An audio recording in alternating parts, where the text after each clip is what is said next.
Now, let's talk about the latest aspect of your career, which is, I mean, it's quite extraordinary. You've been all these years in movies, and now all of a sudden you've hit the jackpot with a thing called Star Wars, which I saw last week, and I think just loved it. I think it's super. I think it's marvellous escapism, and it'll clean up. But, I mean, how did you come to be involved with a piece of science fiction like that?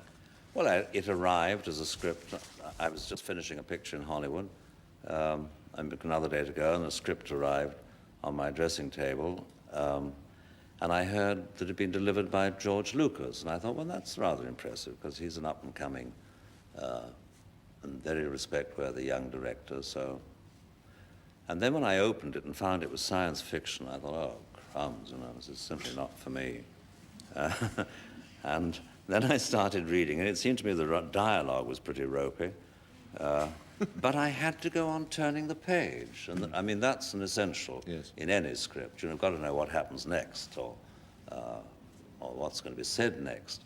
And I went on reading, and I thought, no, I like this. If only we can get some of the dialogue altered.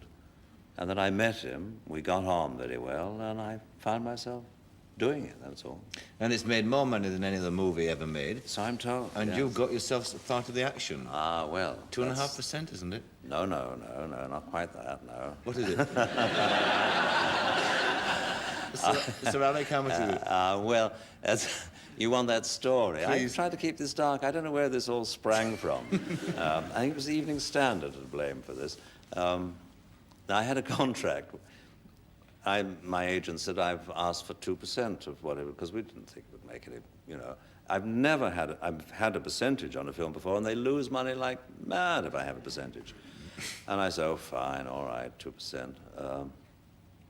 And the day before the film opened in San Francisco, George Lucas phoned me and said, he's he's like Alan Bennett, he's very diffident and very shy and quiet, and he has a funny little voice.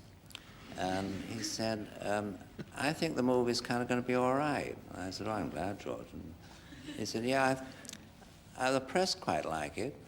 I said, good.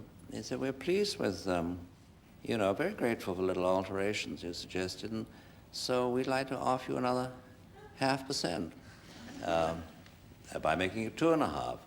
And I said, oh, that's marvelous, thank you very much. But a matter of a few weeks later, in fact, the day I saw the film, I've just seen it once, the producer, who again is a charming, delightful chap, I said, about this little extra something you were kindly offering, I wonder if we could have something in writing just so that, you know, my agent and so on believes this. And he said, oh, about the 0.25%, yes. No fool there. Yeah. So it's 2.25%. We've put that right, yes, sadly. What's the fascination of it to you, do you think? I think a marvelous, healthy innocence. Yes. Great pace, wonderful to look at, full of guts, nothing unpleasant. I mean, people go bang, bang, and people fall over and are dead, but, you know, no horrors, no sleazy sex. In fact, actually, no sex at all if it comes to that. And a sort of wonderful freshness about it, kind of like a wonderful fresh air. When I came out of the cinema into Tottenham Court Road, I thought, oh, Lord, London's awfully sort of gritty and dirty and full of rubbish, isn't it? Because this had all been so I think that's invigorating. Absolutely right, actually. One of the few movies I've come out of recently where I really felt happy and uplifted when I came out. I'd enjoyed myself, actually. That's all. I mean, people are going to read too much into it. It's a simple stuff for all ages. Are they doing that now with you because of the kind of, you know, sort Doing of what? reading more into it, the sort of guru figure that you play? Oh, yes, I'm getting some pretty strange letters. Are you? I don't mind telling you. Really? I can imagine, actually. Oh, no, surely, yes. My wife and I have got problems. Would you come over and live with us for a few months? Yes. You could have yourself a fine time.